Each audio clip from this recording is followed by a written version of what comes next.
మోషే కంటే యెహోషువ పదునైన వాడిగా ఉండటానికి కారణం ఏంటో తెలుసా? బైబిల్లో యెహోషువ కుటుంబం, ప్రవక్త అయిన యెషయ కుటుంబం, ఈ రెండు కుటుంబాలు చాలా ప్రత్యేకమైన కుటుంబాలు. ఏ కుటుంబాలు చెప్పండి? ప్రవక్త అయిన యెషయ కుటుంబం. ఈ రెండు కుటుంబాలకు ఉన్న ప్రత్యేకత ఏంటో తెలుసా? యెహోషువ అంటాడు, ఇదిగో మీరు ఎవరినైనా సేవించండి, నేనును నా ఇంటి వారును యెహోవాను మాత్రమే సేవించదము అంటాడు. ఎవరెవరు చెప్పాలి? ఎవరెవరు? దైవజనమా, చాలా గృహాలు పతనమైపోవటానికి కారణం ఏంటంటే భార్య మంచి భక్తి కలిగిందిగా ఉంటుంది, చాలా ప్రార్థనా పరురాలుగా ఉంటుంది, కానీ ఎందుకో తెలీదు మా బెదరికి భక్తి వాసన గిట్టదు. ఎప్పుడైనా భార్య, ఏమండి కుటుంబ ప్రార్థన అని చెప్తున్నారు అన్న, ఒక్క 10 నిమిషాలు అట్లా కూర్చోండి, కుటుంబ ప్రార్థన చేసుకుందాం రండి అని అంటే, మా బెదర్ అనే మాట ఏంటో తెలుసా? నా ప్రార్థన నువ్వు కూడా చేయలే అంటాడు. నా ప్రార్థన నువ్వు కూడా చేయలే అన్న ఈ మహానుభావుడు నా భోజనం నువ్వు కూడా తినంటే అక్కడ అండు, ఎవరి వాటా వాళ్ళదే. వినండి, ఏ కుటుంబం అయితే కుటుంబంగా దేవుని సన్నిధిలో కట్టబడతాదో ఆ కుటుంబాలను ఓడిన చోట దేవుడు గెలిపిస్తాడు. కొన్ని కుటుంబాలు చూడండి, భర్త మంచి భక్తిగా ఉంటాడు, కొంతమంది భార్యలకు అస్సలు భక్తి ఉండదు.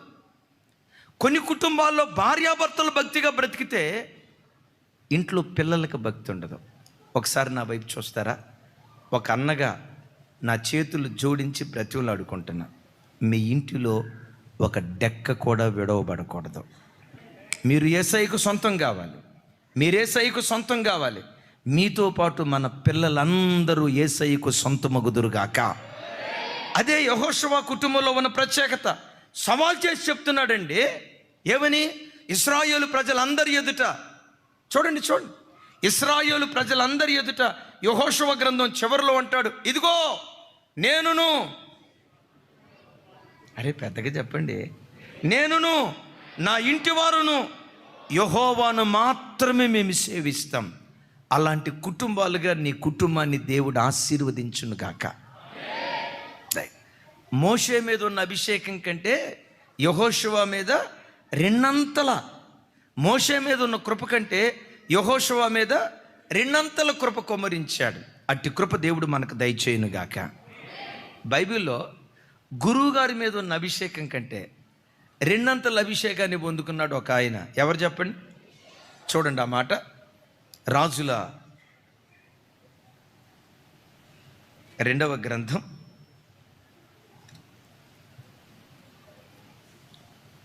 రాజుల 2వ గ్రంథం. అందరూ మీ బైబిల్ తెరిచి చూడండి.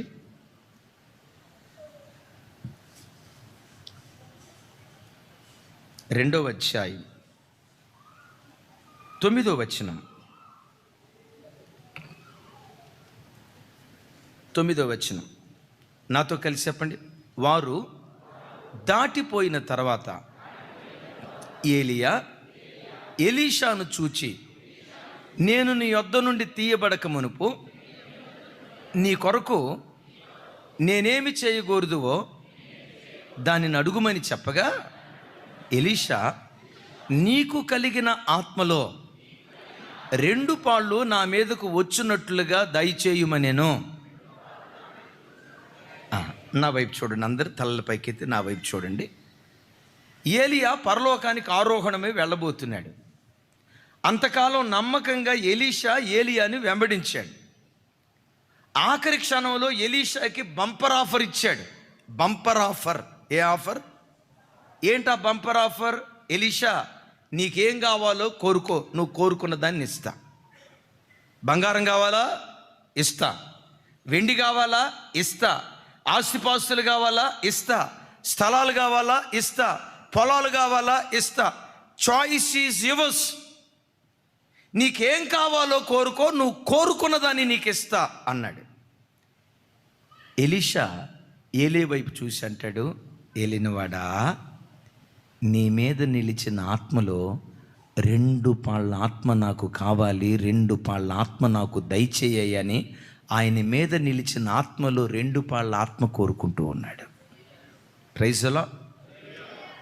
దావీదు దగ్గరికి వచ్చి దేవుడు అడిగాడు, దావీదా నీకు ఒక వరం ఇవ్వాలనుకుంటున్నాను, ఏ వరం కావాలో కోరుకో అంటే ఏమన్నాడు తెలుసా?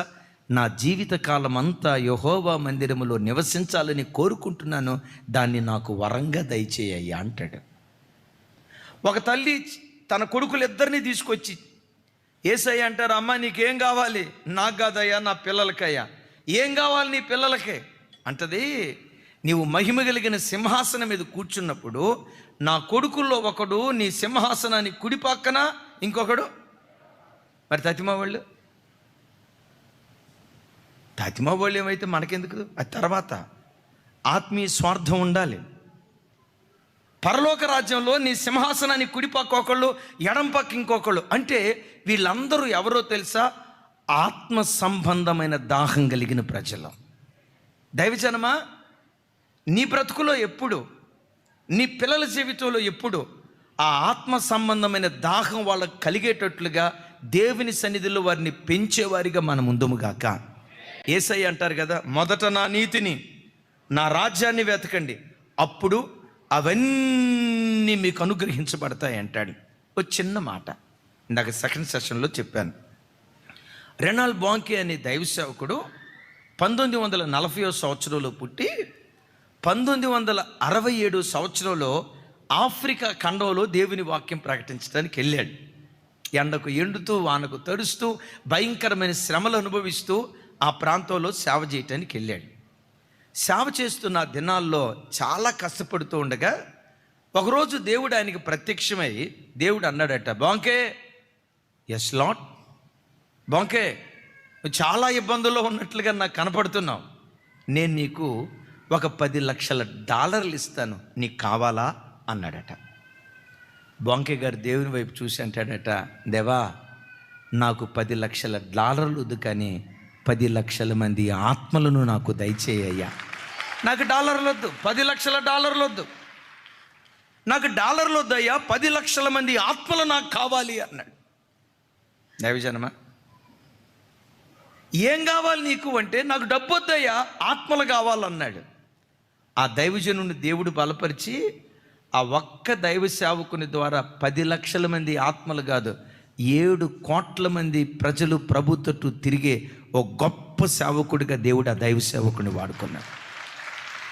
ఒక్క సేవకుడు 7 కోట్ల మందిని ప్రభు తట్టు తిప్పటం, ఒక్క సేవకుడు, ఒక్క వ్యక్తి 7 కోట్ల మందిని ప్రజల తట్టు తిప్పటమా? కారణం ఏంటో తెలుసా? అతనిలో ఉన్న ఆత్మ దాహాన్ని దేవుడు చూశాడు. Praise the lord. ఏమనుకోవద్దు, ఒకసారి నా వైపు చూడండి. దావీదుకు ప్రత్యక్షమైన దేవుడే, ఆ తల్లిని అడిగిన దేవుడే, ఎలీషాను అడిగిన ఏలియా లాంటి దేవుడే మన మధ్యలోకి వచ్చి, అమ్మ నా వైపు చూడండి రా తల్లి, ఒకసారి ఏం పర్వాలేదు, మీ దగ్గరికి వచ్చి, నా కుమారి, ఓ నా కుమారి, కుమారి ఏం కావాలి తల్లి నీకు అని అన్నాడు అనుకో. అయ్యా బ్రదర్స్ చూడండి, ఏం కావాలి నాయనా మీకు అన్నారనుకో, ఏం అడుగుతారు చెప్పండి? మీరు ఏమీ అడిగేటట్లేరే, అందరూ పైనుంచి దిగి వచ్చిన దేవదూతల్లాగా ఉన్నారు. సుగుండ్రావు అడగాలే కానీ వెంటనే అడిగే మాట ఏంటో తెలుసా? పెద్ద ఎక్కువేం వద్దు నాయన, హైటెక్ సిటీ పక్కన ఒక 3 ఎకరాల పొలమీ ప్రభా, అమరావతిలో 1 ఎకరమి, అమ్మో అది మునిగిపోయిందంట, అక్కడ వద్దు, కానీ వైజాగ్లో ఈ ప్రభా, అక్కడ 1 ఎకరం, ఇక్కడ 1 ఎకరం, ఇది అడుగుతాం కదా. తప్పు అని నేను అనను. ఆ దాహం కంటే ఆత్మదాహంతో దేవుని సన్నిధిలో మనం బ్రతికేటువంటి వారిగా ఉండాలి. ఆ దాహం నీకుంటే భూలోకంలో సుఖంగా నువ్వు బ్రతకటానికి నీకేమేం కావాలో ప్రతిదీ ధారాళంగా నీకు దయచేస్తాడు. పిల్లల దగ్గరికి వచ్చినప్పుడు కూడా, అయ్యా పిల్లోడికి ఉద్యోగం కావాలి, అమ్మాయికి పెళ్లి కావాలి అడగాలి. దానికంటే ముందు ఆ కొడుకు రక్షించబడ్డాడా లేదా, బాప్తిస్మం తీసుకున్నాడా లేదా, ఆ కుమార్తె రక్షించబడిందా లేదా, వాళ్ళు దేవుని సన్నిధిలో పవిత్రంగా బ్రతుకుతున్నారా లేదా, ముందు ఆత్మ సంబంధమైన వాటిని అడిగి ఆత్మ సంబంధమైన దాహంతో నువ్వు బ్రతికితే, ఒకటి నమ్ము, భూలోకంలో నువ్వు సుఖంగా బ్రతకటానికి కావలసిన ప్రతిదీ తన చిత్తానుసారంగా సమృద్ధిగా దేవుడు దయచేయునుగాక. ఎలీషా ఎవరంటే ఆత్మదాహంతో బ్రతికినవాడు. చప్పుడు కొడతా దైవ సేవకుడికి స్తోత్రాలు చెప్పు. రెండవది, ఏలియా మీద నిలిచిన అభిషేకం కంటే ఎలీషా మీద రెండంతల అభిషేకం నిలవటానికి కారణం ఏంటో తెలుసా? ఎలీషా నమ్మకమైన పరిచారకుడు. చెప్పండి ఒకసారి, నాకు వినపడలా. ఇంకొంచెం ఓపిక తెచ్చుకోండి. మీరు 3వ సర్వీస్కి వచ్చారంటే డెఫినెట్గా టిఫిన్ చేసి వచ్చిన బ్యాచ్ నేను అనుకుంటున్నా. శ్రీను, టిఫిన్ చేసి వచ్చావు కదా, అబద్ధం ఆడొద్దు. అదిగో రైట్. మరి టిఫిన్ చేసి వచ్చిన తర్వాత పెద్దగా చెప్పొచ్చు కదమ్మా. చెప్పండి. నమ్మకమైన పరిచారకుడు. ఏలియా ఎలీషాల అనుబంధం ఎట్లుందో ఒక మాట చెప్తా. దైవజనమా, ఒక సేవకుడు ఎలా ఉండాలో సేవను గూర్చిన మర్మయుక్తమైన సంగతి మీతో పంచుకుంటాను. ఏలియా నమ్మకంగా సేవ చేస్తున్నాడు. ఏలియా పరలోకానికి వెళ్ళే కాలం వచ్చింది. దేవుడు ఎలీషాను సేవకు పిలుచుకురమ్మన్నాడు. ఎలీషాను సేవకు పిలుచుకురమ్మన్నప్పుడు ఎలీషా ఏం చేస్తున్నాడట? 12 అరకలతో పొలాన్ని దున్నిస్తూ 12వ అరకతో తాను పొలాన్ని దున్నుతున్నట్లుగా లేఖనాల్లో రాయబడింది. దైవజనమా, ఒక్క అరకు వచ్చేసరికి 25 ఎకరాలకు సమానం. 12 × 25 దరిదాపుగా ఎలీషా 300 ఎకరాలకు ఆసామి. నిరంజన్ బ్రదర్, ఎన్ని ఎకరాలు? గట్టిగా చెప్పండి తల్లి. 300 ఎకరాలకు ఆసామి. ఒకసారి నా వైపు చూడాలి. ఎన్ని ఎకరాలు? ఈ 300 ఎకరాలకు ఆసామి పనివాళ్ళ చేత పొలం దున్నిస్తా ఉన్నాడా? వాళ్ళతో పాటు తాను కూడా పొలం దున్నుతున్నాడా? ఓ మాట చెప్పమంటారా? దేవుడెప్పుడు తన సేవలో శ్రామికుల్నే తన పని కొరకు ఎన్నుకుంటాడు, కానీ సోమరిపోతాను పొరపాటును ఎన్నుకోడు. కొంతమంది చూడండి, ఉద్యోగం రాకపోతే దేవుని సేవ చేస్తానన్నా. కొంతమంది అంటారు, అయ్యా మా ఓడికి ఉద్యోగం రావట్లేదా, వీడిని సేవకు తీసుకొని మీ దగ్గర పెంచుకోండి అయ్యా. బొచ్చుకొక్క పిల్లని పెంచుకున్నట్టు పెంచుకోవాలన్నీ. అంటే ఉద్యోగం రాకపోతే సేవ, బ్రతుకు తెరువు లేకపోతే సేవ, సోమరిపోతు బ్యాచ్ అంతా సేవకు రావాలి. చూడండి వాళ్ళు చెప్పే మాటలు కూడా, వీడికి ఎడితిరిగి ఉద్యోగం రాదు, కానీ ఉద్యోగం రాలేదు కాబట్టి సేవ. చిన్నప్పుడు అనేవాళ్ళు, ఇప్పుడు ఆ మాట నడవదు. ఏమనేవాళ్ళు అంటే బ్రతకలేక. ఇప్పుడు ఆ మాట అంటే చార్లెస్ అన్న ఊరుకోడు. ఎక్కడున్నాడు చార్లెస్ అన్న? వాళ్ళ జీతాలు మామూలు జీతాలా? దసరా సెలవులు వాళ్ళకే, చెప్పండి. సంక్రాంతి సెలవులు వాళ్ళకే, క్రిస్మస్ సెలవులు వాళ్ళకి. ఆ తర్వాత చెప్పాలి, సమ్మర్ హాలిడేస్ 40 రోజులు ఇంట్లో ఉన్న జీతం వస్తుంది. చార్లీస్ అన్న, నాకు కూడా ఒక ఉద్యోగం చూడవే అన్న. నేనంట, ఈ ఉద్యోగం కంటే శ్రేష్టమైన ఉద్యోగం ఏముంది చెప్పండి? దేవుని నిబంధన మందసాన్ని మోసే భాగ్యానికి మించిన భాగ్యం ఇంకోటి ఏది లేదు. యేసయ్యకి మహిమ కలుగును గాక. అఫ్కోర్స్ పాపం వాళ్ళకుండే బాధలు వాళ్ళకున్నాయి. ఈ మాట అంటా ఉంటే నాకు తెలిసి, అక్క ఏంటన్నా మేమంత సుఖపడుతున్నామా, మా కష్టం మీకేం తెలుసు అన్నాడు చూస్తుంది అక్క. సరే, ఎవరి కష్టాలు వాళ్ళకు ఉంటాయి, ఎవరి ఉద్యోగాలు వాళ్ళవి. యేసయ్యకి మహిమ కలుగును గాక. కానీ ఒకటి చెప్తున్నా, దేవుడెప్పుడు తన పని కొరకు సోమరోళ్ళని ఎన్నుకోడు, శ్రామికులను మాత్రమే ఎన్నుకుంటాడు. ఆ శ్రామికులు వచ్చారా, శ్రామికుల ద్వారా ప్రపంచాన్ని దేవుడు దున్నటం ప్రారంభిస్తాడు. చప్పలు కొడుతూ స్తోత్రాలు చెప్దాం. దేవుడు పేతురుని సేవకు పిలిచాడు. ఎవరిని? అరే, దేవుడు పేతురును సేవకు పిలిచాడు. ఎవరిని? అప్పుడు పేతురు ఏం చేస్తున్నాడు? ఎప్పుడు? ఉదయమా, సాయంత్రమా, మధ్యాహ్నమా? తెల్లవారుతుండగా. చేపలు పట్టడానికి ఎప్పుడు వచ్చాడు? సాయంత్రం వచ్చాడు. సాయంత్రం నుంచి తెల్లవారే వరకు వలేస్తానే ఉన్నాడు. అద్భుతం, ఒక చేప కూడా దొరకలా. మరి చేపలు దొరకనప్పుడు ఈ వలకు ఒక నమస్కారం, ఈ గలలియా సముద్రానికి ఒక నమస్కారం. చేపలు లేవు, గేపలు లేవు. నేను నిద్రపోతా. ఇది నిద్రపోయే బ్యాచ్ కాదు. ఈ బ్యాచ్ ఏ బ్యాచో తెలుసా? వాళ్ళు నిద్రపోరు, చుట్టూతో ఉన్న వాళ్ళు నిద్రపోనేరు. ఆమెన్. అలా కష్టపడుతున్న పేతురు దగ్గరికి వచ్చి అంటాడు, పేతురు, ఇక మీదట మనుషులను పట్టే జాలరిగా నేను మారుస్తాను. గమనించండి, చేపలను పట్టే జాలరికి మనుషులను పట్టే జాలరికి ఉన్న ప్రధాన వ్యత్యాసం ఏంటో తెలుసా? చేపలు పట్టే జాలరేమో బతికున్న వాటిని పట్టుకొని చంపుతాడు. ఆత్మలు పట్టే జాలరేమో పాపము చేత అపరాధము చేత సచ్చిన వాళ్ళను పట్టుకొని వాళ్ళను బ్రతికిస్తూ ఉంటాడు. అరే గట్టిగా చెప్పాలి. ఆ జాలరు ఏం చేస్తాడు చెప్పండి? బతుకున్న వాటిని పట్టుకొని చంపుతాడు. ఈ జాలరు ఏం చేస్తాడు తెలుసా? పాపముల చేత అపరాధముల చేత చచ్చిన ప్రజలను సువార్త అనే వాళ్ళ చేత పట్టుకొని చచ్చిన వాళ్ళను బ్రతికిస్తాడు. ఆత్మలను పట్టే జాలరి. గట్టిగా చెప్తా ఆమేన్. నా పనికిరా అన్నాడు. దేవుడు నేను సేవకు పిలుస్తున్నాడు అంటే అప్పుడు ఎలీషా వచ్చి ఏమన్నాడు తెలుసా? ఎలీషా వచ్చి, అయ్యా ఒక్కసారి మా అమ్మోళ్ళని ముద్దు పెట్టుకొని వస్తానయ్యా, మా నాన్నోళ్ళని ముద్దు పెట్టుకొని వస్తానయ్యా అన్నాడు. రెండవది ఏం చేశాడో తెలుసా? ఏ అరకతో పొలాన్ని దున్నుతున్నాడో ఆ అరకను ముక్కలు ముక్కలుగా చేశాడు. ఏ ఎద్దులతో పొలాన్ని దున్నుతున్నాడో ఆ ఎద్దులను చంపాడు. ఆ కర్రలు బలిపీట మీద పెట్టి ఆ ఎద్దుల మాంసాన్ని బలిపీట మీద పెట్టి కాల్చి వండి ఊరోళ్ళందరికీ భోజనాన్ని వడ్డించాడు. ఒక మాట, అమ్మనెందుకు ముద్దు పెట్టుకున్నాడు? నాన్నెందుకు ముద్దు పెట్టుకున్నాడు? అట్ దట్ సేమ్ టైం ఆ ఎద్దుల్ని ఎందుకు చంపాడు? ఆ అరకనెందుకు ఎందుకు చేశాడు తెలుసా? గతకాలం అరకతో బ్రతికాడు, అది ఆయన జీవనోపాధి. ఆ ఎద్దులతో జీవనాన్ని కొనసాగించాడు. సేవ చేసే సేవకుడు జీవనోపాధిని విడిచిపెట్టి భూ సంబంధమైన స్వాస్థ్యాల మీద కాకుండా దేవుని మీద ఆధారపడి బ్రతికేవాడై ఉండాలి. వల విడిచిపెట్టి పేతురు వెంబడించాడా? వల పట్టుకొని యేసు ప్రభుని వెంబడించాడా? మాట్లాడాలి. వల దేని గుర్తు? అరే వల దేని గుర్తు? జీవనోపాధి గుర్తు. పేతురు అనొచ్చు, అయ్యా అప్పుడప్పుడు చేపలు పట్టుకుంటానయ్యా, అప్పుడప్పుడు సేవకు కూడా వస్తానయ్యా, అప్పుడప్పుడు ప్రసంగం చేస్తానయ్యా, అప్పుడప్పుడు వలేస్తానయ్యా, అదే ఇదే అని అల్లా. వలను విడిచిపెట్టి యేసయ్యను వెంబడించారు.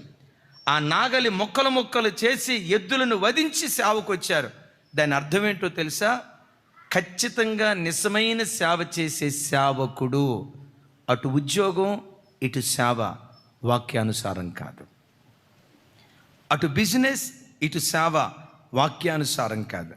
ఇంకో మాటలో చెప్పాలంటే సేవకుడు అనేవాడు భూమి మీద ఏ స్వాస్థ్యం కలిగి ఉండకూడదో దేవుణ్ణే స్వాస్థ్యంగా చేసుకునేవాడై ఉండాలి. కొంచెం గట్టిగా చెప్తాం ఆమేన్. మంచిది.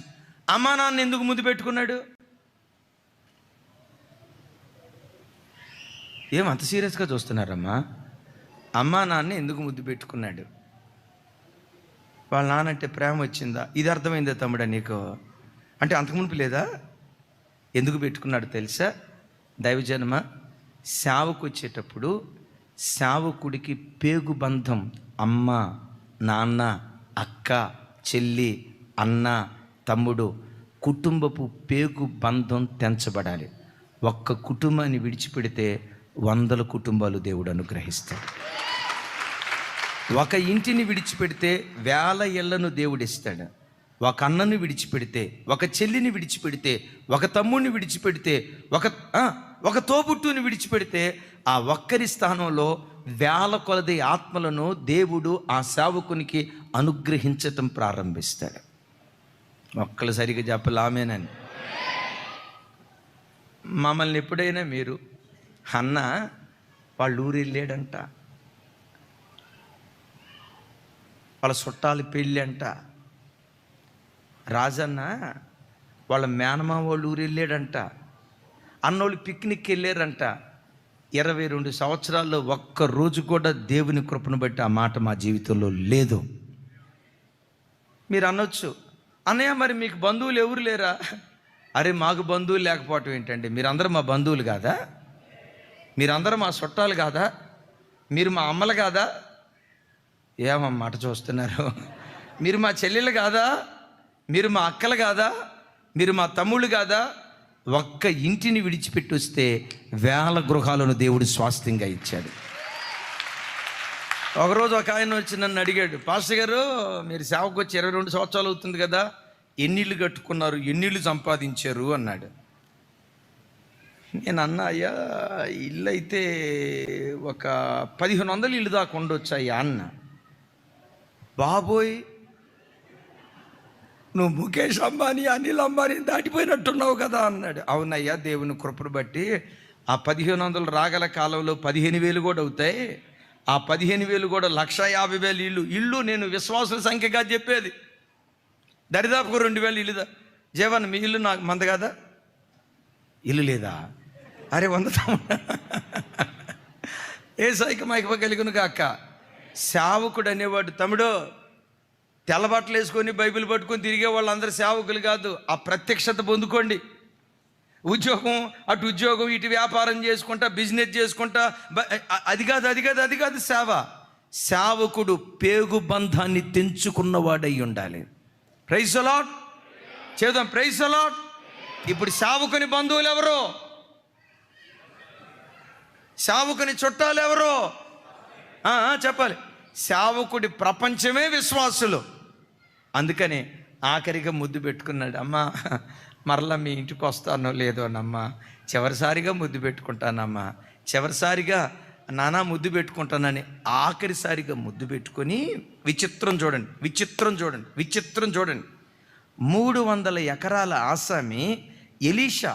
చూడండి, ఎలీషా ఏలియా దగ్గరకు వచ్చి ఏం చేశాడట? ఆయన చేతుల మీద, తెలీదా? చెప్పాలి గట్టిగా. ఆయన చేతుల మీద, గమనించండి, ఆయన భోజనం చేస్తే వచ్చి చేతుల మీద నీళ్లు పోసేవాడు. ఆయన భోజనాన్ని కూర్చుంటే వచ్చి అన్నం వడ్డించేవాడు.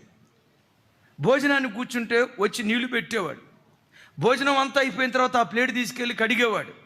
ఆ దైవ సేవకుడు బట్టలు సిద్ధపరిచేవాడు, ఉతికేవాడు, అన్ని పనులు చేసేవాడు. చూడండి, నమ్మకమైన పరిచారకుడు. మీరు అనుకోవచ్చు, అయ్యో పాపం ఎలీషా ఈ అన్ని పనులు చేశాడంటే బాగా పేదింట్లో నుంచి వచ్చినోడు అనుకుంటా. ఏమన్నాను? బాగా పేదింట్లో నుంచి వచ్చాడు అనుకుంటా. అవును, పేదిల్లే పాపం. 300 ఎకరాలు. ఏమాగారు? 300 ఎకరాలకు ఆసామైన పేదోడు. అంత పేదోడు. అంత సంపన్న స్థితిలో ఉండి కూడా నేల మట్టుకు తగ్గించుకొని దీనుడిగా బ్రతికాడు. ఆ దీనత్వంలో నుండి 2 అంతల అభిషేకాన్ని దేవుడు కుమ్మరింపజేశాడు. కొన్ని సంవత్సరాల పాటు ఎలీషా, చూడండి, కొన్ని సంవత్సరాల పాటు ఎలీషా ఏలియా దగ్గర ఊడిగం చేశాడు, పరిచర్య చేశాడు. దైవజనమా, మీరు ఎక్కడైనా ప్రపంచంలో ఎక్కడైనా సంఘాలకు వెళ్తే ఒక సేవకుడు సంఘాన్ని నడిపించేటప్పుడు ఈ సేవకుడు సరిగ్గా ఒక సేవకుడి దగ్గర తర్ఫీదు పొందినోడా కాదా? ఒక అనుభవం కలిగిన సేవకుడి చేతిలో నలిగాడా లేదా? సేవానుభవాలు నేర్చుకున్నవాడా కాదా? పరిచర్య ధర్మం ఎరిగినవాడా కాదా? ఇది ప్రతి బిడ్డ దేవుని సన్నిధిలో తెలుసుకునేవాడై ఉండాలి. ఎందుకో తెలుసా? పరిచర్యలో పెరిగే పిల్లలు దీనులుగా బ్రతుకుతారు. పరిచర్యలో నలగొట్టబడే పిల్లలు దీనులుగా బ్రతుకుతారు. 4 సంవత్సరాల క్రితం, మేబీ 3 సంవత్సరాల క్రితం ఓ చోట సేవకుల కూటం జరిగింది. నేను వెళ్ళాను. అయిపోయింది, వాక్యం చెప్పాను. ఇక భోజనానికి కూర్చున్నాం. ఈ భోజనం చేసేటప్పుడు కొంతమంది పాస్టర్లు ప్రక్కన ఉన్నారు. నా ప్రక్కన ఒక యవనస్తుడైన పాస్టర్ గారు కూర్చున్నాడు. నా వైపు చూసి, జెర్మే పాస్టర్ గారు అంటే మీరే కదా అన్నాడు. అప్పుడు దాకా వాక్యం చెప్పింది నేనే, నన్ను చూశాడు. జెర్మే పాస్టర్ గారు అంటే మీరే కదా అన్నాడు. అవునయ్యా అన్నా. ఈ మధ్య బాగా చెప్తున్నావులే వాక్యం, పర్వాలేదు. ఏదో నాకు మార్కులు వేస్తున్నట్టు చెప్తున్నాడు. ఈ మధ్య వాక్యం బాగా చెప్తున్నావు అంటలే, పర్లేదు. నేను అప్పుడప్పుడు వింటున్నాలే. పర్లేదు, ఈ మధ్య బాగానే చెప్తున్నావు. నాకు అర్థం కాక, పాస్టర్ గారు అనే సంబోధన లేదు, వయసులో పెద్దోడిని అన్న సంబోధన లేదు, ఏమండి అన్న సంబోధన లేదు. ఎరిమే పాస్టర్ అంటే నువ్వే కదా, ఈ మధ్య బాగా చెప్తున్నావు లేవు. ఇదేం పాస్టర్ నాయన ఎట్లా మాట్లాడుతున్నాడు అనే లోపు ఒక పాస్టర్ గారు వచ్చి అన్నాడు, అన్న ఈ అబ్బాయి ఎవరో తెలుసా? ఈ అబ్బాయి 2 సంఘాలు ఉన్నాయి, 1000 మంది ఆత్మలు ఉన్నారన్న ఈ అబ్బాయికి అన్నాడు. నేను అనుకున్నా, ఈ 1000 మంది ఆత్మలను బట్టి వచ్చిన గర్వమేమో మనోడికి, అందుకని సంస్కారం లేకుండా అయిపోయాడని చెప్పి నేను మనసులో అనుకున్నా, వరే 25 సంవత్సరాలు కూడా నిండలేదు, అప్పుడే 1000 మంది ఆత్మలు, ఒక్కొక్క సంఘంలో 500 1000 మంది ఆత్మలకు ఎట్లా సంపాదించగలిగాడు? ఇన్ని సంవత్సరాలు బట్టి సేవ చేస్తున్నా మేము సంపాదించలేకపోయామే అని అది ఒక రకంగా చూస్తున్నా. ఈలోపు ఇంకో పాస్టర్ గారు వచ్చి ఏమంటాడు తెలుసా? అన్నా, ఈ పాస్టర్ గారికి 2 సంఘాలు ఎట్లా వచ్చినాయో తెలుసా? 1000 మంది ఆత్మలు ఎట్లా వచ్చారో తెలుసా? ఒక సంఘమేమో వాళ్ళ నాన్న ఇచ్చాడు, ఇంకొక సంఘమేమో ఇచ్చాడు. పుణ్యాత్ములు, సంఘాన్ని కూడా కట్నం కింద ఇచ్చే పుణ్యాత్ములు ఉన్నారు. ఇక ఇంతకు మించిన దౌర్భాగ్యం ఏముందో చెప్పండి. ఇక చూడండి, నాన్న ఒక సంఘం ఇచ్చాడంట చెప్పాలి, మావయ్య ఒక సంఘం ఇచ్చి, ఇంకాడి కష్టపడింది ఏమి లేదుగా. ఆ కష్టం లేకపోతే విధేయత ఎక్కడి నుంచి వస్తుంది?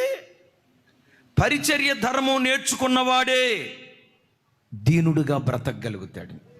పరిచర్యలో నలగొట్టబడిన వాడే. దైవజనమా, మీరు ప్రపంచంలో ఎక్కడికి వెళ్ళినా రాత్రికి రాత్రి పాస్టర్ గారులు అవుతారు కొంతమంది. ఒక తర్ఫీదు లేకుండా, అనుభవం కలిగిన సేవకుల చేతిలో నలగకుండా రాత్రికి రాత్రి సేవకులు అయిపోతారు. ఏముంది? పాట పాడటం వస్తే పాస్టర్ గారు, సాక్ష్యం చెప్పటం వస్తే పాస్టర్ గారు, వాక్యం చెప్పటం వస్తే పాస్టర్ గారు. ఇంకా కొన్ని ప్రాంతాలకు వెళ్తే విచిత్రం చూడండి. ఆ అబ్బాయి ఒక కాపుల కులం నుంచి రక్షించబడ్డాడు అనుకోండి, ఆ చర్చిలో బాప్తిస్మం తీసుకున్న తర్వాత ఏం చేస్తాడో తెలుసా? కాపులోళ్ళారా, మనం వీళ్ళ చర్చికి వెళ్ళటం ఎందుకు, మనమంతా ఒక సపరేట్ అయిపోదాం. మరి మనకు పాస్టర్ గారు ఎవరు? నువ్వా? నేనే. మన కులం వాళ్ళం అందరం ఒకటవుదాం. మరి నీకు ఒక తర్ఫీదు ఉందా? అనుభవం కలిగిన సేవకుల దగ్గర ఏమైనా నువ్వు నలగొట్టబడ్డావా? పరిచర్య ధర్మాన్ని ఏమైనా నేర్చుకున్నావంటే ఏమీ లేదు. దైవజనమా, సరైన క్రమం లేకుండా రాత్రికి రాత్రి సేవకులు పుట్టుకొస్తే వాళ్ళ పరిస్థితులు ఎలా ఉంటాయో ఒక్క మాట చెప్తాను, విలువైన మాట. చూడండి ఆ మాట. దినవృత్తాంతాలు 2వ గ్రంథం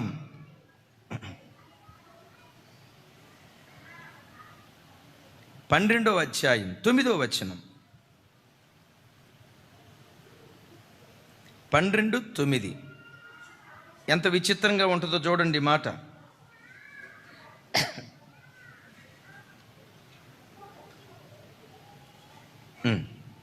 నాతో కలిసి.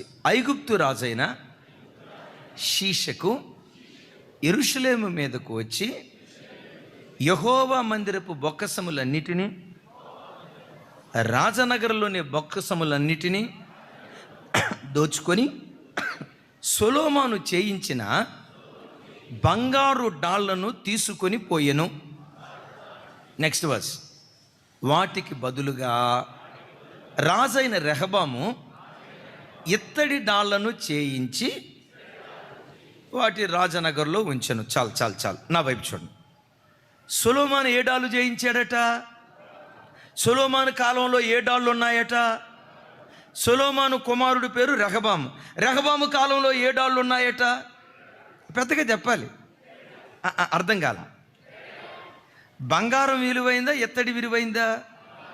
తండ్రి కాలం బంగారం, కొడుకు కాలం నేనంట తండ్రి కాలం ఇత్తడైతే కొడుకు కాలం బంగారం కావాలి. కొడుకు కాలం బంగారం అయితే మనవ సంతానం వజ్రం కావాలి. అంటే తరం తర్వాత తరం ఆ అభిషేకాన్ని దేవుడు రెట్టింపు చేయును గాక. మరోసారి చెప్తాను. సొలొమోను కాలంలో ఏ డాళ్ళు ఉన్నాయి?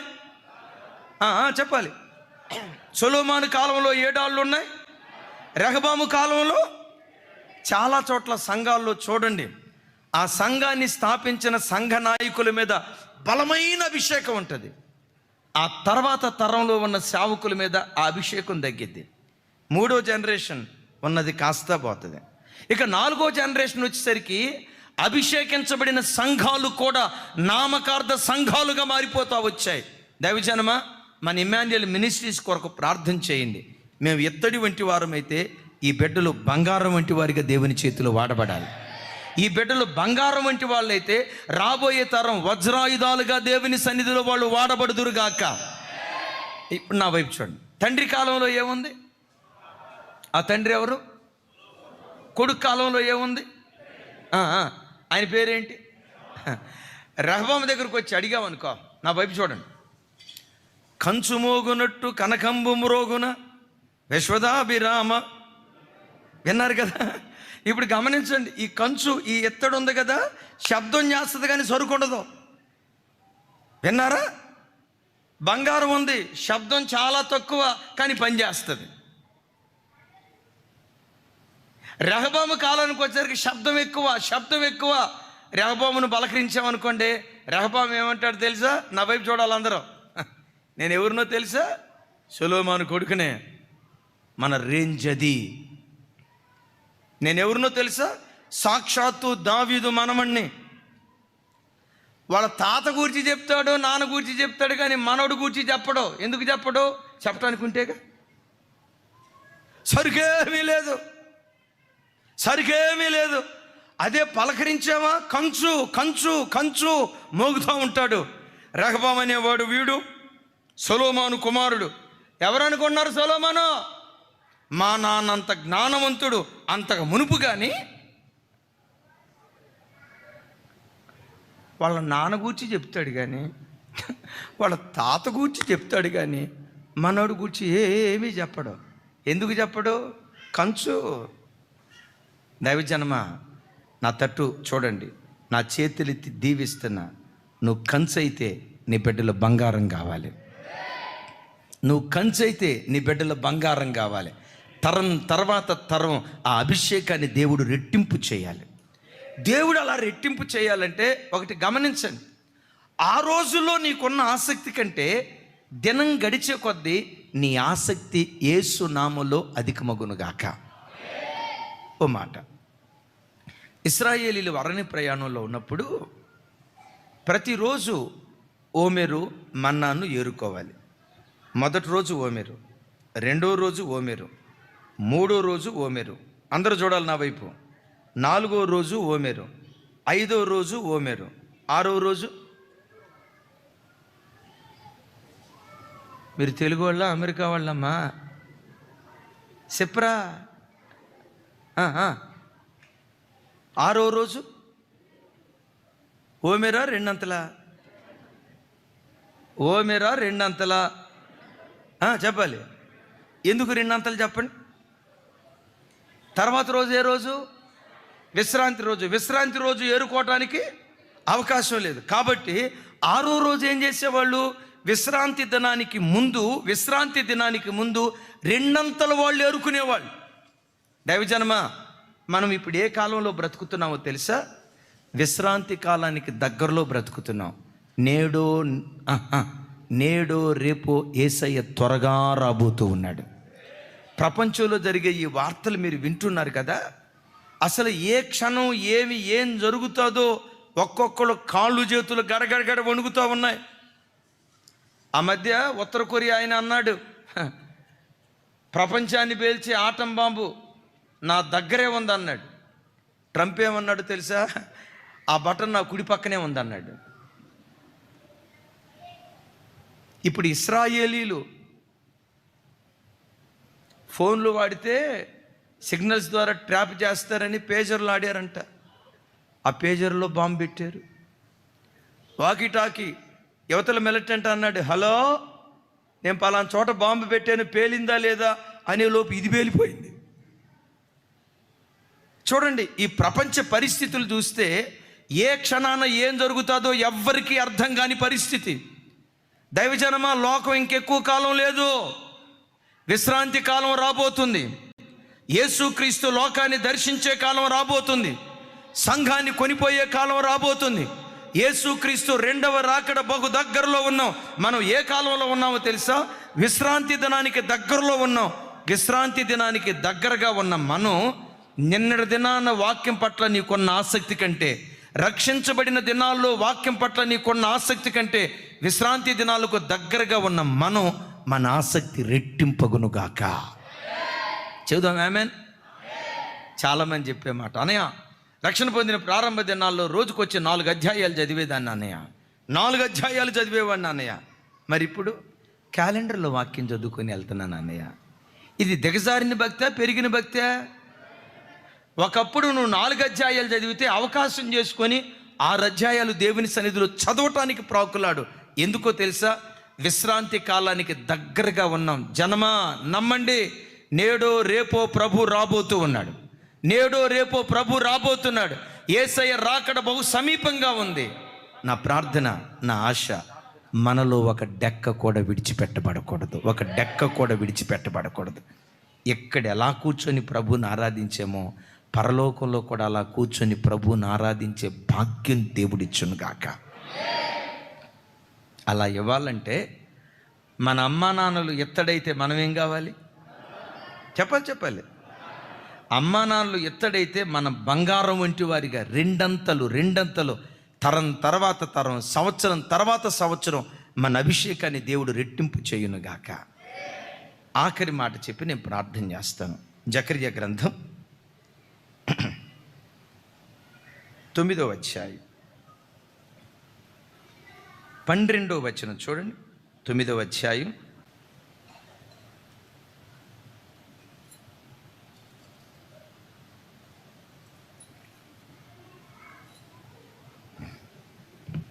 'నాతో కలిసి చెప్పండి. బంధకములలో పడి ఉండియు నిరీక్షణ గలవారలారా, మీ కోటను మరలా ప్రవేశించుడి. రెండంతలుగా మీకు మేలు చేసేదనని నేడు నేను మీకు తెలియచేయుచున్నాను. ఈ వాక్యం మనందరి జీవితంలో అక్టోబర్ మాసంలో దేవుడు స్థిరపరుచున్నట్లుగా చప్పట్లు కొడుతూ స్తోత్రాలు చెప్దాం. రాగల కాలాలలో రెండంతల మేలు ప్రభు మనకు చేయునుగాక. రెండంతల దీవెన దేవుడు మనకు అనుగ్రహించునుగాక. రెండంతల భక్తి దేవుడు మనకు అనుగ్రహించునుగాక. రెండంతల ఆశీర్వాదం దేవుడు మనకు అనుగ్రహించునుగాక. అలా అనుగ్రహించాలంటే ఏమంటాడంటే ఇక్కడ నా వైపు చూడండి, ముగిస్తున్నాను. బంధకములలో పడియుండియు నిరీక్షణ గలవారలారా, మీ కోటలలో మరలా ప్రవేశించుడి. రెండంతలుగా నేడు నేను మీకు మేలు చేస్తాను. ఎంత? ఎందుకు వాళ్లకు రెండంతల మేలు చేశాడో తెలుసా? వారు బంధకాల్లో పడ్డారే కానీ దేవుని పట్ల నిరీక్షణ వాళ్ళు కోల్పోలేదు. విన్నారా? తమ్ముడు, చెల్లి, నా వైపు చూడు. ఈరోజు ఏ బంధకాల మధ్యలో బంధించబడి దేవుని సన్నిధికి వచ్చావు? అప్పుల బంధకాలతో బంధించబడ్డావా? కష్టార్జితం అంతా వడ్డీలు కట్టుకుంటూ ఎక్కడికి వెళ్ళినా చేయి చాచి అడిగే ఆ ఆర్థిక సమస్యలన్నీ బంధకాల్లో నువ్వు పడిపోయావా? అరికాలు నుండి నడినెత్తి వరకు శరీరం అంతా రోగాల పుట్టగా మారిపోయి ఇక నువ్వు బ్రతకో, నువ్వు బాగుపరచబడో, ఈ రోగం నిన్ను చంపేస్తుంది అని రోగం అనే బంధకాలతో నువ్వు బంధించబడ్డావా? ఒకప్పుడు మా కుటుంబం చాలా బాగుండేదండి, ఇప్పుడు చితికిపోయిందండి సంసారం, ఇప్పుడు చితికిపోయిందండి కుటుంబం. ఒకప్పుడున్న సంతోషం, ఒకప్పుడున్న ఆనందం ఈరోజు మా కుటుంబాల్లో లేదండి. పూర్తిగా బలహీనపడిపోయాం. అన్ని కోణాల్లో చితికిపోయిన బంధకాల మధ్యలో బంధించబడి దేవుని సన్నిధికి వచ్చావా? దేవుని కొరకు బ్రతకాలనే ఆశ ఉంది, పాపాన్ని జయించాలనే ఆశ ఉంది, అపవిత్రతను జయించాలనే ఆశ ఉంది, ఖచ్చితమైన భక్తి జీవితం చేయాలనే ఆశ ఉంది. ఎంత ఆశ ఉన్నా పాపమనే బంధకాలతో బంధించబడి, అపవిత్రత అనే బంధకాల చేత బంధించబడి ఈరోజు దేవుని సన్నిధికి వచ్చావా? తల్లి, చెల్లి, ఏ బంధకాలు నిన్ను బంధించబడ్డాయి? ఒక్క మాట, బంధకాలు ఎంత బలమైనవైనా, ఏ బంధకాల చేత నువ్వు బంధించబడ్డా దేవుని మీద నిరీక్షణ కోల్పోకు. దేవుని మీద నిరీక్షణ కోల్పోకో. ఏ నాటికైనా నా బంధకాలు దేవుడు తెంచుతాడు. ఏ నాటికైనా నా సంఖ్యలు దేవుడు తెంచుతాడు. ఏ నాటికైనా నా కన్నీళ్లను దేవుడు తుడుస్తాడు. ఏ నాటికైనా తల దించుకున్న చోటే నా దేవుడు నా తల పైకెత్తుతాడు. ఏ నాటికైనా నేను పడిన నిందకు ప్రతిగా రెండంతల ఘనత దేవుడు నాకు అనుగ్రహిస్తాడు. ఏ నాటికైనా ఎక్కడ సిగ్గుపడ్డానో, ఎక్కడ అవమానపడ్డానో, ఎక్కడ నిందించబడ్డానో, ఎక్కడ తృణీకరించబడిన చోటే రెండంతల మేలు చేస్తాడు అన్న ఈ ఒక్క నిరీక్షణ నీ గుండెల్లో ఉంటే ఈ నిరీక్షణ నిన్ను సిగ్గుపరచదు. చప్పట్లు కొడతా దేవునికి స్తోత్రాలు చెప్దాం.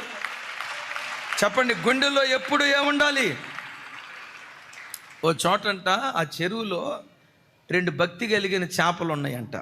అవి భార్యాభర్తల చేపలు. మీరు నన్ను అడగొద్దు, అన్నయ్య చేపలకు కూడా భక్తి ఉంటుందా అని అనుకోండి. చాలా భక్తి కలిగిన చేపలంట. వాటికి దేవుడు ఈ ప్రపంచం తప్పితే రెండో ప్రపంచం లేదంట. మగ చేప కంటే ఆడచేప చాలా భక్తి కలిగిందంట. మనుషుల్లోనే కాదు, చేపల్లో కూడా ఈ కృప ఉంది. ఈ బ్యాచ్ కాస్త తక్కువ. వీళ్ళకి మాత్రం టన్నులు కావలసినంత భక్తి ఉంటుంది. దేవుడు మిమ్మల్ని ఇంకా దీవించును గాక, వాళ్ళకంటే మనల్ని మరి ఎక్కువగా దీవించును గాక. ఆమేన్. భక్తి ఏ ఒక్కళ్ళ సొంతం కాదు కదండి అమ్మ, అవునా కదా? భక్తి ఏ ఒక్కళ్ళ సొంతం కాదు, అది మనందరి స్వాస్థ్యం. సరే చూడండి, ఈలోపు చెరువులో నీళ్ళు అయిపోతున్నాయి అంట. మొత్తానికి ఈ మగ చేప ఆడచేప దగ్గరికి వెళ్ళి, నీళ్ళు అయిపోతున్నాయి, రేపో మాపో ఈ నీళ్ళన్నీ అయిపోతే బురదే మిగిలిపోద్ది, మనం చచ్చిపోతావే, లేకపోతే చేపలు పట్టుకునేవాడన్నా వస్తాడే, వాడు గనక పట్టుకున్నాడంటే అయిపోయింది మన పని, ఎట్టా బతికేది అని అంటే ఆడచేప అంటదట, బాధపడకండి డియర్, ఆఖరి క్షణంలోనైనా దేవుడు అద్భుతం చేస్తాడు. ఆమెనా అనే లోపు ఉన్న చెరువులో ఉన్న నీళ్ళు ఆల్మోస్ట్ అయిపోతున్నాయి అంట. మగచేప అంటుందంట, నేను చెప్పాక అయిపోతున్నాయి, ఇక రేపో మాపో ఉన్న ఈ కొంచెం నీళ్ళు కూడా అయిపోతాయి అనే లోపు ఆడచేప అంటదంట, ఆఖరి క్షణంలోనైనా దేవుడు అద్భుతం చేస్తాడు, నిరీక్షణ కోల్పోవద్దు అనే లోపు మొత్తానికి ఆ చెరువులో చేపలు పట్టడానికి చేపలు పట్టుకుని ఆయన వస్తున్నాడంట. ఆయన టకామనే నీళ్ళన్నీ అయిపోయినరా, ఇక చేపలు పట్టుకోవడానికి మనం ఏం పెద్ద కష్టపడాల్సిన అవసరం లేదు, వాళ్ళు అట్లా ఇసరవలసిన అవసరం లేదు, చెరువులో దిగితే చాలు చేపలు దొరుకుతాయి అని మాట్లాడుకుంటున్నారట. ఈ మాటలు ఎవరికి కనపడ్డాయి? చేపలు కాదు, మగచేప కనపడింది. గుండె ఆగిపోయినంత పని అయిపోయి ఆడచేప దగ్గరికి వచ్చి అంటుందంట, నేను చెప్పే కదే ముందే, నువ్వేమో ఆఖరి క్షణంలో దేవుడు అద్భుతం చేస్తాడు అన్నావు, ఇంకేం అద్భుతం చేస్తాడు, చేపలు పట్టేవాడు వచ్చాడే, ఇదిగో మన చెరువులోకి దిగబోతున్నాడే అని అంటే ఈ చేప అంటదట, ఏం బాధపడకండి డియర్, ఆఖరి క్షణంలోనైనా నోరమై, ఇంకేం ఆఖరి క్షణం, మన బతుక్కి ఆఖరి క్షణం వస్తే అటు దిగుతున్నాడనే లోపు చేపలు పట్టేవాడు దిగాడంట. దిగటం ఏ చెరువులోకి దిగాడో తెలుసా? ఈ చేపలు ఉన్న చెరువులోకి దిగాడంట. తతిమ చేపలు పట్టుకోలేదట, ఈ చేపలు పట్టుకున్నాడంట. ముందు బుట్టలో వేసుకుంటే మగచేప అందంట, నీ పిచ్చి భక్తి కాకపోతే ఇంకేం కాపాడతాడు దేవుడు, అయిపోయింది మన పని, ఇక ఇంటికి తీసుకెళ్ళిన తర్వాత ఉప్పు కారం రాసి బండకేసి రుద్ది ఏ చేస్తాడు, అయిపోయింది మన పని అంటే ఆడచేప అంటదట, ఆఖరి క్షణంలోనైనా దేవుడు అద్భుతం చేస్తాడు డియర్ అన్న. నార్మల్ ఇంకెక్కడ ఆఖరి క్షణం, అంతా అయిపోతే ఇది అంటదట, ఆఖరి క్షణంలోనైనా దేవుడు అద్భుతం చేస్తాడు. మొత్తానికి ఈ 2 చేపలు ఇక సాల్లే మన జీవితానికి అనుకొని ఆ 2 చేపలు తీసుకెళ్ళాడు. ఇంట్లో భార్య రెడీగా ఉంది, ఏం తీసుకొని, అరే చెప్పాలి, కత్తిపేడ తీసుకొని రెడీగా ఉంది అన్నాడట. ఇదిగో మంచి చేపలు 2 చేపలు రెడీ చేసాయి అనే లోపే భార్య అందట చూసారా, అన్నీ రెడీ చేశానయ్యా, బండా సిద్ధం చేశా, కత్తి పీట సిద్ధం చేశా, రుద్దటానికి ఉప్పు సిద్ధం చేశా, అన్నీ సిద్ధం చేశాను అందంట. ఈ మాట మగచేపంది, ఏమంటుంది, ఇంకెక్కడి దేవుడే నీ దేవుడు, ఆఖరి క్షణంలో అద్భుతం చేస్తాడు, ఏం ఆఖరి క్షణం, మన బ్రతుక్కే ఆఖరి క్షణం వచ్చేసా అనే లోపు ఆ 2 చేపలు బండ మీద ఇసిరేసాడట. ఇసిరేసేటప్పుడు ఆడచేప అంటదట, ఆఖరి క్షణంలో కూడా దేవుడు అద్భుతం చేస్తాడని. ఆఖరి క్షణంలో కూడా అద్భుతం చేస్తాడట. నోరుమోయే, ఇంకొకసారి ఆఖరి క్షణం అద్భుతం అన్నావా నేను సంపదిలి పెడతా అని అన్నాడట మగచేప. ఈ లోపు ఆ భార్య కత్తిపేట తీసుకొచ్చింది, ఆడబెట్టింది, ఉప్పు తీసుకొచ్చింది, ఆడబెట్టింది. ఇక ఆ చేపలను కోద్దామని అనుకునే లోపు టప్ టప్ టప్ టప్ వర్షపు చినుకులు స్టార్ట్ అయినాయి అంట. పాపం ఆ బిడ్డ 7 అంతస్తుల భవంతి పైన బట్టలారేసిందంట. అరే ఈ చేపలు ఏమన్నా ఇంకొక 5 నిమిషాల తర్వాత వచ్చి శుభ్రం చేసుకోవచ్చు, బట్టలు అసలే ఆరేసాం, గంజి పెట్టాము, అవి ఇస్త్రీకి పంపించాలా, అయ్యో బట్టలు తడిచిపోతాయని స్పీడ్గా పరిగెత్తుకుంటూ వెళ్ళిందట. ఆ బట్టలు తీసే లోపు మోపైన వర్షం. ఆ వర్షం నోవాహు కాలం లాంటి జలప్రలయం.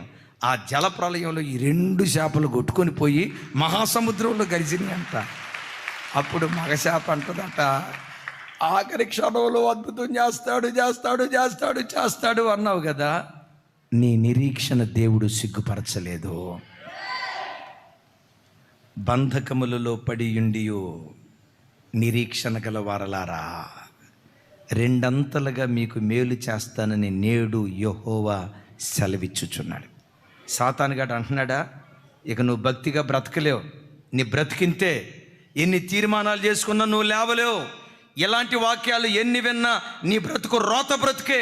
సాతాను నీతో మాట్లాడుతున్నాడా అను, నేను పాపపు బంధకాల్లో బంధించబడ్డా, కొన్ని బలహీనపు బంధకాల్లో బంధించబడ్డా, ఈరోజు నా దేవుడు నా బంధకాలు తెంచబోతున్నాడు.